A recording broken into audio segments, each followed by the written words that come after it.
au niveau vibratoire, bah tiens, je peux m'amuser à aller regarder sur ce site si ça corrobore ou pas. Voilà, pourquoi pas. Voilà. Donc, pour revenir un petit peu à mes histoires d'ondes scalaires. Donc là, donc c'est vrai que on n'a pas fini. J'ai pas fini de m'en inspirer. Évidemment, je suis loin d'être le seul parce qu'il y a énormément de personnes qui se sont appuyées sur les travaux de Lakowski. D'autres, à la même époque, ont travaillé sur les mêmes thématiques sans se connaître. Mais c'est vrai que maintenant, au niveau des chercheurs ou découvreurs contemporains, c'est quelqu'un qui continue à inspirer. Alors, il y a une autre personne que je voudrais vous parler, Raymond Royal Riff. Je ne sais pas si c'est quelqu'un que vous connaissez. Non. C'est quelqu'un que j'en avais un petit peu entendu parler, puis finalement j'avais mes œillères Lakowski, je me suis dit non, je continue, etc. Puis je me dis quand même, je vais quand même aller voir parce que voilà. Alors, c'est quelqu'un qui a travaillé en fait avec les ondes scalaires. Pareil, il en générait, mais il ne savait pas qu'il en générait. En fait, je me suis intéressé longtemps avant aux travaux de Hulda Clark. Là, je ne sais pas si c'est quelqu'un qui vous parle. C'est une dame, une doctoresse américaine qui en fait avait découvert, qui a vécu après lui, avait découvert que on pouvait, selon elle, la cause des maladies était liée soit à la pollution, soit aux parasites que l'on a dans nous. Et en fait, donc déjà, si on veut éviter si on veut éviter cette maladie, déjà, on va se dépolluer, donc on va éviter de manger des choses qui ne vont pas, d'être en contact avec des métaux lourds, etc. Et également, il va falloir qu'on se libère des parasites que l'on a en nous et qu'on va traîner depuis longtemps. Et du coup, pour se détruire ces parasites, elle a inventé ce qu'elle a appelé un zapper, donc une machine qui va envoyer des impulsions électriques. Donc c'est un signal carré, tout bête, et c'est finalement très facile à reproduire. D'ailleurs, dans mon blog, il y a un article où j'explique comment arriver à reproduire un zapper de la Dr Clark avec 30 € en achetant des petits générateurs comme ça. On va essayer, c'est vrai que ça marche bien. Alors en fait, ce qu'elle a découvert, c'est que avec la fréquence de 30 kHz, donc c'est 30 000 battements à la seconde, avec une tension de 9 volts, de 10 volts on va dire, et bien avec ça, on arrive à tuer tous les parasites qui seront dans nous. Voilà. Alors, à savoir que dans sa recherche, ce qu'elle expliquait, parce qu'elle était donc, docteur scientifique, et elle s'était énormément intéressée donc aux parasites.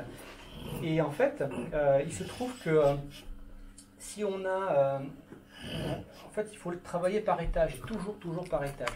C'est-à-dire que si on a un parasite, et ben ce parasite, lui, il peut avoir des bactéries dedans lui, et les bactéries, elles peuvent avoir des virus. En fait, on a un petit peu le système de poupée russe. Et en fait, quand on va vouloir traiter ces parasites, il va falloir faire très attention parce que si je tue le parasite, qu'est-ce qu'il va faire le parasite? Il va se casser, il va mourir. Mais dedans, il va y avoir plein de bactéries. Et alors là, on va avoir plein de bactéries et à ce moment-là, au secours. Festival. Et donc du coup, qu'est-ce qu'il va falloir faire? Il va falloir tuer ces bactéries. Mais quand on aura tué ces bactéries, qu'est-ce qu'il va y avoir? Il peut y avoir des virus. Et à ce moment-là, encore au secours. Donc du coup, il y a un traitement à 3 étages. Et en fait, dans son traitement, ce qu'elle a dit, c'est bon voilà, on va se zapper. Pareil, donc ça marche avec des tubes métalliques qui sont reliés au zapper. Donc après, moi, je les ai refait, puis j'avais fait ça avec des patchs qu'on colle, là, qu'on a chez les kinés, parce que je trouvais ça plus simple plutôt que de tenir un truc comme ça pendant 1 heure. Et donc, du coup, on se zappe pendant 7 minutes. 7 minutes, ça va permettre de détruire les parasites. Alors, il se trouve qu'elle a étudié sur un nombre très très grand de fréquences. Elle a essayé de voir en fait à quelle fréquence on arrivait à tuer tel ou tel type de parasite, parce que il y en a qui vont mourir à 400 kHz, d'autres à 20, d'autres à... Alors, il se trouve que les fréquences vont rentrer en résonance avec le vivant. Et en fait, si on fait rentrer en résonance, vous savez l'histoire un petit peu des militaires qui traversent le pont, qui font rentrer en résonance, ils tremblent, ils tombent et boum, voilà. C'est pareil. C'est-à-dire qu'avec le vivant, eh ben, le petit, on va le faire vibrer à une certaine fréquence, et le plus gros, ben, il faudra des fréquences plus élevées.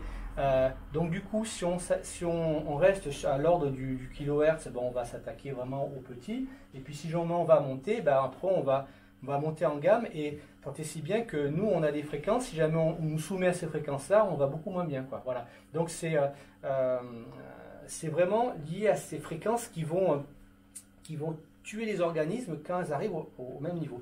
Et donc elle a découvert finalement qu'il y avait une espèce de fréquence universelle, donc 30 kHz, où en fait avec ça, on arrivait finalement, bon an, mal an, pourquoi je ne sais plus, à tuer les parasites. Alors, comment ça se passe en fait? Donc on a 7 minutes, on est supposé tuer les parasites, alors pas forcément tous, je vais revenir après là-dessus.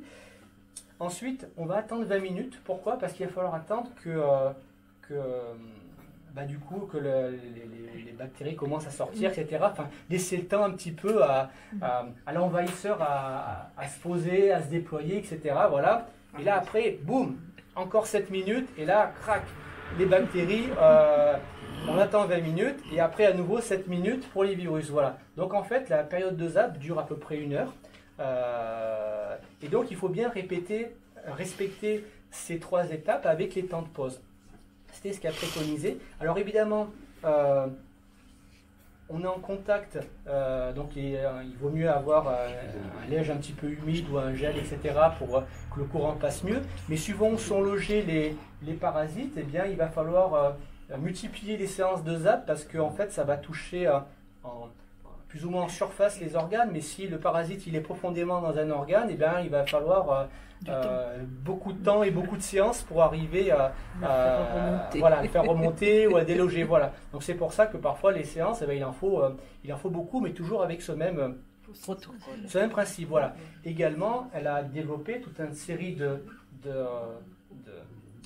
conseils pour détoxifier le corps, pour aider le corps en fait à se détoxifier à base des remèdes à base de plantes, l'huile d'olive, etc. Donc là, tout ça pour préparer l'organisme, parce que c'est sûr que si on veut détoxifier trop tôt, eh bien, ça peut ne pas être bon. Voilà, donc après, il faut prendre ces précautions. Alors pourquoi je parle de tout ça? Parce que finalement, Raymond Royal Riff s'était intéressé à ça avant elle. Alors après, est-ce qu'elle a connu, est-ce qu'elle s'inspirait de lui?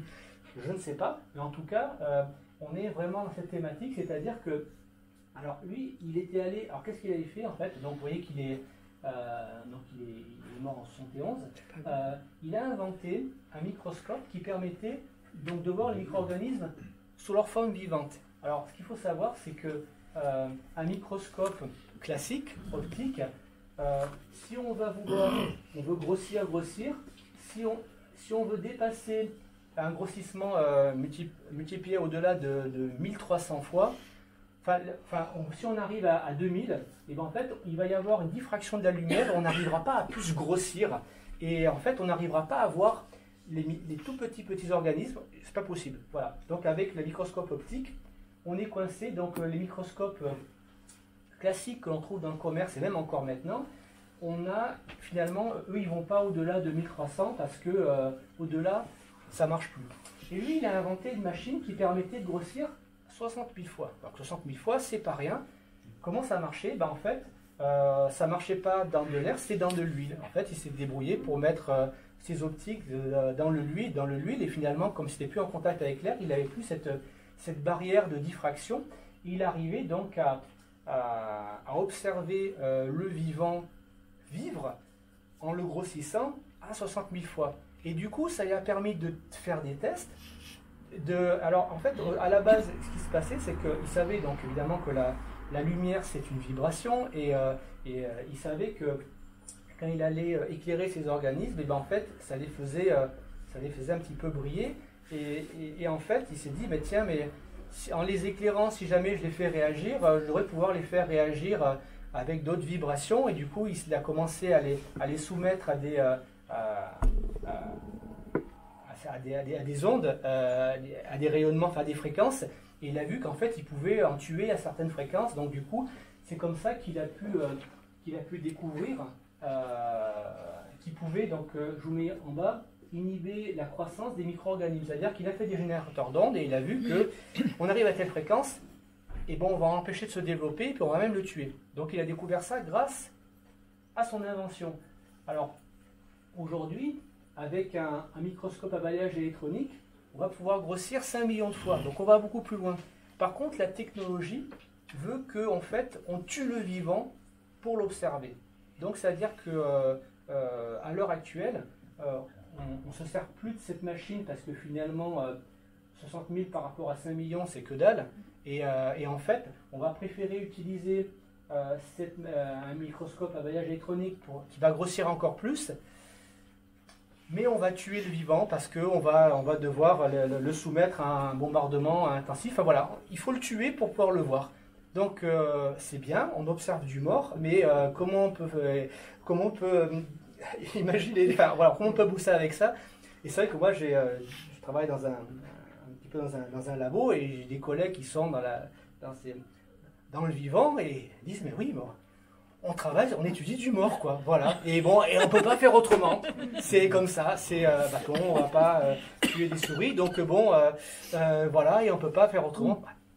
Bon, voilà. Donc c'est pour ça que je trouvais ça assez intéressant. Donc on voit ici là, le genre de microscope qu'il avait conçu. Donc vous voyez que ça ressemble pas trop. C'est une grosse usine à gaz. Hein, c'est vrai que ça ressemble pas spécialement à un microscope. On voit quand même une espèce de binoculaire en haut. Voilà. Donc c'est grâce à ça, grâce à ces outils scientifiques qui l'ont guidé en fait vers cette découverte. Donc il a créé donc la machine de Riff, donc vous voyez dans les années 30, donc ça, quand même, ça remonte, qui allait donc générer des fréquences, donc des fréquences électromagnétiques capables donc de tuer des gènes pathogènes, donc virus, bactéries et parasites. Donc c'est vraiment les fameux trios dont je vous parlais pour la Dr Clark. Donc il a utilisé pour soigner la tuberculose, et il a également soigné le cancer avec. Voilà. Donc, son appareil, en fait, alors pourquoi je vous parle d'ondes scalaires? Parce que quand même, cet appareil, ce n'était pas juste des patchs. Alors, je ne sais pas s'il avait utilisé ce genre de patch électrique, mais il utilisait donc un tube à plasma. Donc, un tube de plasma, c'est en fait un gaz qui va être ionisé. Donc, dans cette bulle de verre, on va avoir un gaz, on va envoyer de l'électricité, et ça va émettre des ondes scalaires. Et en fait, du coup, ces ondes scalaires, on va avoir et un battement et des ondes scalaires, et il se trouve que, voilà, ça permet de guérir. Voilà.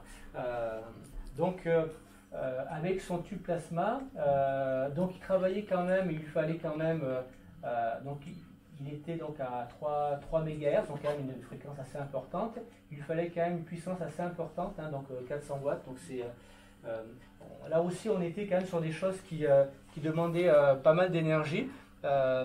Mais voilà, donc il arrivait donc à guérir, et il s'apercevait donc que le corps devenait plus résistant aux maladies et qu'il récupérait plus vite, etc. Voilà. Donc à nouveau, on va aider le corps à guérir, et c'est vrai que plutôt que de s'attaquer vraiment à comme on fait la médecine allopathique, on va s'intéresser aux symptômes. Voilà. Donc là, alors je vous parle de Riff parce que je vous parlerai après d'autres machines que j'ai amenées qui découlent complètement de ces recherches, où on va avoir des impulsions et on va pouvoir après guérir. Alors, je continue. Une personne que j'ai découvert aussi, Antoine Prioré. Je ne sais pas si vous avez déjà entendu parler de ce monsieur.